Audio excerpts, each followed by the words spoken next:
नुकत्याच सुरू झालेल्या बिग बॉस मराठीच्या नव्या सीझनमध्ये अगदी पहिल्याच दिवसापासून विविध घडामोडी घडतायत.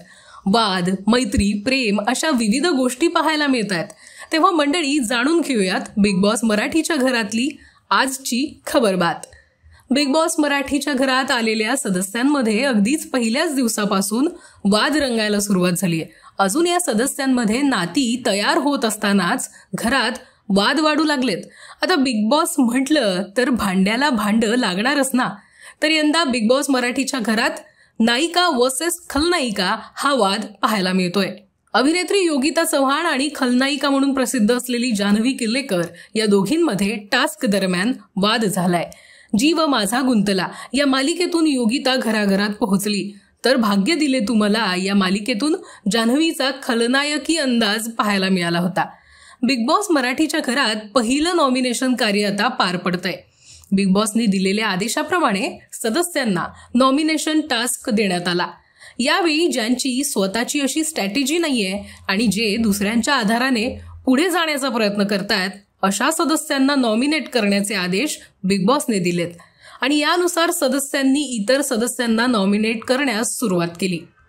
याच दरम्यान योगिता आणि जान्हवी यांच्यात नॉमिनेशन आणि त्यासाठी दिलेल्या कारणांवरून वाद झाला.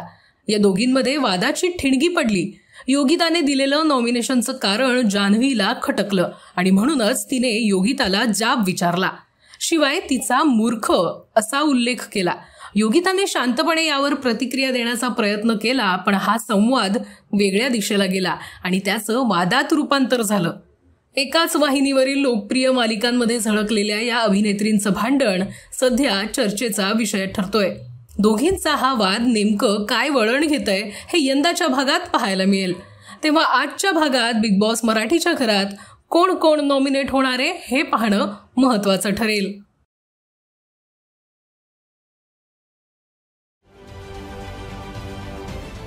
महाराष्ट्रातील सर्व बातम्यांचे विश्वासार्ह व्यासपीठ. सकाळच्या सर्व सोशल मीडिया प्लॅटफॉर्मला लाईक, फॉलो आणि सबस्क्राईब करा. तसंच सर्व नोटिफिकेशनसाठी बेल आयकॉन प्रेस करायला विसरू नका.